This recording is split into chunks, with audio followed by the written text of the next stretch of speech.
Election జరుగుతున్న తరుణంలో రాయన్న సిరిసిల్ల జిల్లా ముస్తాబాద్ మండల్ పోతుగల్ గ్రామంలో టీఆర్ఎస్ నాయకులు అధికార పార్టీ నాయకులు ఈరోజు విచ్చలవిడిగా డబ్బును లక్షల రూపాయల్లో పంపిణీ చేయడానికి సన్నద్ధం చేసుకొని నిన్నటి నుంచే దశల వారీగా వారు ఎక్కడెక్కడికి డబ్బులు పంపాలో నిన్న ఒక అర్ధగంట సేపు ఇక్కడ కరెంటు తీసేసి వారు డబ్బులు షిఫ్ట్ చేయడం జరిగింది. మేము నిన్న తిరిగితే కూడా డబ్బు దొరకలేదు. మద్యం కూడా అదే విధంగా పంపిణీ చేయడం జరిగింది. నిన్న మేము చాలా అన్ని ఏరియాలు తిరిగినా కూడా మాకు కొంచెం అంటే మాకు దొరకకుంటేనే వాళ్ళు ఇవన్నీ సమకూర్చుకొని పొద్దున్నే 8 నుంచి 9 గంటల ప్రాంతంలో అందరూ అంటే ఎవరి దృష్టి లేకుండా వాళ్ళు ఇద్దరిద్దరు ముగ్గురుగా వార్డు సభ్యుల్ని వారికి కావాల్సిన అధికార పార్టీ వార్డు సభ్యుల్ని వారు వంపుకుంటూ ఎక్కడెక్కడైతే ప్రజల్ని ఇంటికి రండి ఇక్కడికి రండి అని చెప్పి పంపిణీ చేస్తున్న తరుణంలో బాగా ప్రజలే స్వచ్ఛందంగా ఒక 10 మంది ఫోన్ చేసి అన్న ఇక్కడ డబ్బులు పంపిణీ చేస్తూ ఉన్నారు, ఇక్కడ సంజయ్ అన్న విజయాన్ని అడ్డుకోవడానికి ఈ విధంగా వీళ్ళు ఈ నిర్ణయాన్ని తీసుకున్నారని చెప్పేసి మాకు ఫోన్ చేయడంతో మేము ఇక్కడ ఉన్న యువ మోర్చా బీజేపీ కార్యకర్తలం అందరం అక్కడికి తరలి వెళ్ళి వారిని పట్టుకునే క్రమంలో వారు కొంతమంది అక్కడి నుంచి పరారై కొంత అమౌంట్ను వారు అక్కడి నుంచి తీసుకొని పోవడం జరిగింది.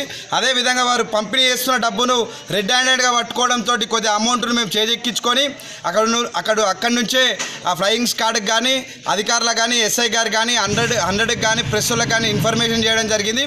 ఈ విధంగా అధికార పార్టీ నాయకులు అధికార పార్టీ కార్యకర్తలు ఈ విధంగా ప్రజలను ఎందుకు మభ్యపెట్టాల్సి వస్తుందో మీరు ఒక్కసారి సమాధానం చెప్పాల్సిన అవసరం ఉంది. అయ్యా మీరు అభివృద్ధి అని చెప్తా ఉన్నారు, ఏ విధంగా మీరు ఏ విధంగా అభివృద్ధి చేశారో ప్రజలకు తెలుసు. ఈరోజు మీరు చేసిన అభివృద్ధి ఒక్క రూపాయి కూడా తెలంగాణ రాష్ట్రం నుంచి పల్లెకు ఒక్క రూపాయిని కూడా మీరు వెచ్చించి అభివృద్ధి చేసింది ఏమీ లేదు. ఈరోజు వేస్తున్న రోడ్లు కానీ సీసీ రోడ్లు కానీ ప్రతి ఒక్క రూపాయి 14 ఫైనాన్స్ గ్రామ సర్పంచ్కి వచ్చే నిధులు కూడా 14 ఫైనాన్స్ కేంద్రం నుంచి వచ్చే నిధులే. ఇవన్నీ ప్రజలందరూ గమనించి ఈరోజు మరొకసారి మోడీని గెలిపిస్తారనే భయం కొద్దీ సంజయ్ అన్నని గెలిపిస్తారనే భయం కొద్దీ మీరు మభ్యపెట్టి ప్రజల ఓట్లు తీసుకోవాలని మీరు ప్రయత్నిస్తూ ఉన్నారు. ఎందుకంటే పోయిన ఎలక్షన్లోనే మేము చూసినాం. ఆ రోజు కూడా మేము మద్యం సీసాల్ని అవన్నీ వీడియోలు చేసి ఆ డబ్బుల్ని కూడా వీడియోలు తీసి మీకు అంటే వీరందరికీ ఎవరికి దరఖాస్తు చేసి కంప్లైంట్ చేసినా కూడా ఎవరు పట్టించుకోలే. ఆ రోజు ఒక నిజాయితీ పరుడైన వ్యక్తి ఓటమికి కారణం కూడా ఇలా మద్యము ఇలా డబ్బు పంపిణీ అని కూడా ప్రజలు గుర్తించారు. ఈరోజు ప్రజలందరూ మా వైపు ఉన్నారు. ఏ విధంగానైనా వీళ్ళని మభ్యపెట్టాలనే ఒకే ఒక కారణంతో మీరు మందును డబ్బును పంపిణీ చేసి వారిని వేరే పెడదో పట్టించి మీరు ఓట్లు కొల్లగొట్టుకోవాలని చూస్తున్నారు.